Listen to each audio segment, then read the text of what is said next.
guys, Amarathi here, and I'm back today with another build, and I have for you the Void Sorcerer. This build is a new one that's going to come out from a few items that have come in the most recent patch to enable it, and it's got some really crazy interactions, and it is by far the strongest build in terms of single target sustained damage out there at the moment. I know there's a few builds such as the Sacrifice Acolyte that can one-shot bosses and stuff like that, but I have not seen a build at this moment that can kill bosses as fast as this, which is still obeying the 100 to 0 and going through the boss protections rather than the one-shotting it. Alright, so let's get stuck into how the build works. For this build, you will need a few uniques, and the first one that can be a little bit difficult to get is actually the Dark Shroud of Cinders. This is the key to the build. You need this item 100% to do this kind of damage. As you can probably see, I'm kind of running a standard Lightning Blast build that's not out of the ordinary. It's very powerful as is, but this is the build that will take you to that next level in the end game. So for this, you will need the Dark Shroud of Cinders, and what you're going to do is you're looking at that last item there, which increases void damage per fire aura. Now, Mage is really the only class that can get a lot of fire aura stacks. And what we're going to be using to get a lot of fire aura stacks is the idols, which have a chance to cast fire aura on critical strike. So we're going to be maxing critical strike. So we get 100% critical strike, spell critical strike. We're going to be doing a lot of hits per second, and that's going to build up a lot of fire auras, and it's going to build up the void damage to go along with it. And then what we're going to combine that with is our Blade of the Forgotten Knight for that spell void damage there, and the melee damage if you want to run a melee version of it. But the spell void damage is what's going to create a huge amount of lightning blast damage and fire aura damage. I've never seen so much damage coming through, barring like old school poison liches. You're looking at lightning blasts, 9 of them per cast. You're casting about 5 times a second with the channel, ticking for over 40k on the dummy, and the fire aura for ticking over 1 million on the dummy, and that's every 0.5 seconds, so really that's about 2 million DPS. So that is how you're going to be able to shred through that. So those are the 3 key things that you need to make this build work. You'll be using a unread scroll to get your implicit spell crit up, and then the Ring of the Third Eye is going to be your defensive mechanism, so you're using all those crits to also give you a lot of ward. Alright, before we go too deep on that, I'm going to go back and we're going to jump into the skills. Alright, for skills, we are running Flame Ward, Elemental Nova, Teleport, Lightning Blast, and Focus. So our Lightning Blast, I am running this setup here. So this is fairly standard, but I'll walk you through it. So we're taking 2 points in Storm Razor, 4 points in Chain Lightning, 1 point in Convergence, 4 points in Arcing Power, 2 points in Crackling Speed, 3 points in Shatter Shock, 1 point in Volatile Lightning, 2 points in Positive Protection, and 1 point in Insidious Conduction. You can also look to take 1 point in Lightning Attunement by taking 1 out of Shatter Shock.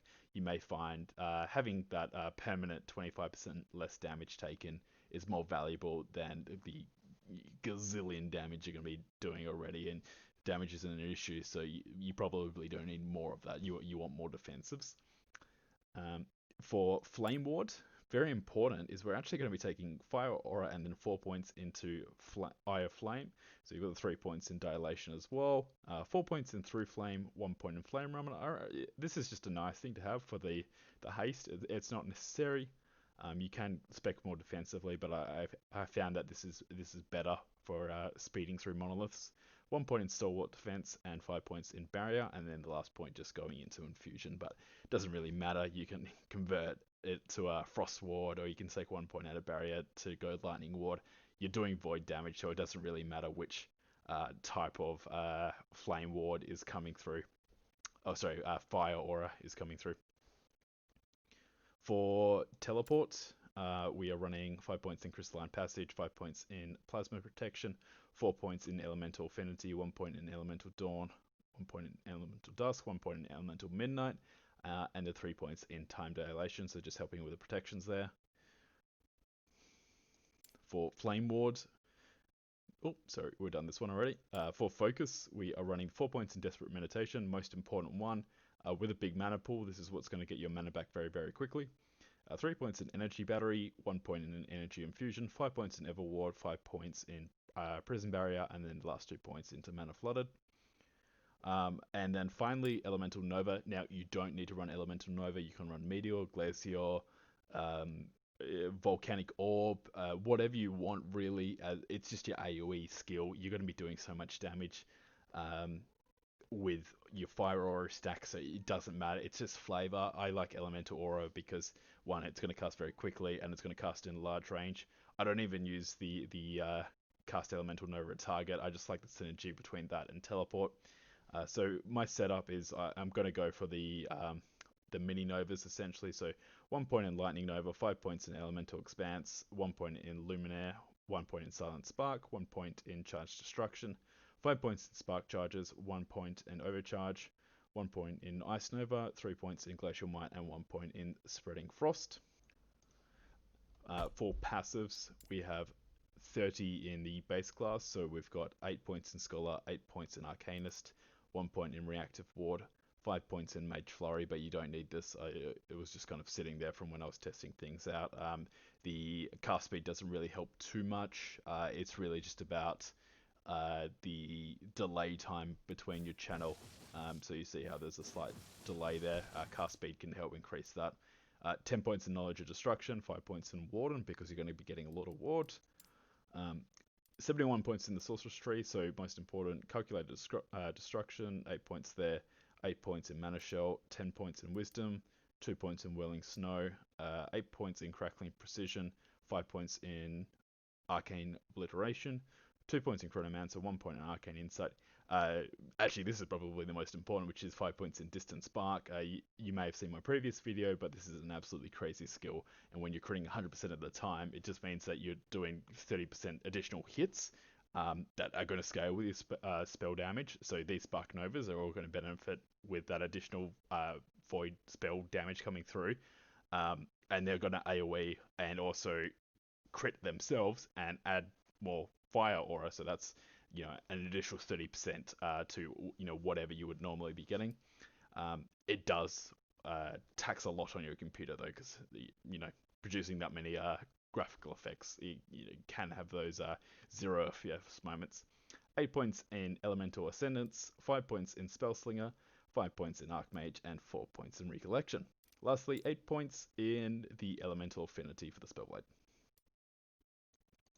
Alright, back to items. I did go through this at the start, but for a helmet, we are running a Gilded Crown. We want that implicit increased critical strike chance, increased cooldown recovery, chance to apply Spark Charge on hit, and chance to cast Fire Aura on critical strike are all fantastic. I've got some armor there. I probably prefer the damage dealt to mana before health affix there, but you get where you get because these are a lot of rare affixes. You don't need these things, it's just a little bit of flavor. Orion's Eye, if you have one, mainly for the mana. Dark Shroud of Cinders, most important thing there is that last affix, so that goes up to 50%. I've got a bit of a low roll there, so I'm trying to farm a much higher one if I can.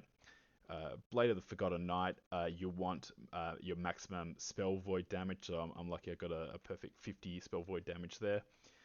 Unread Scroll, you're looking for crit and spell crit as your main two, and then whatever defensives you want to go with. Maybe necrotic and poison protection is better, or you can go the dodge route if you prefer that.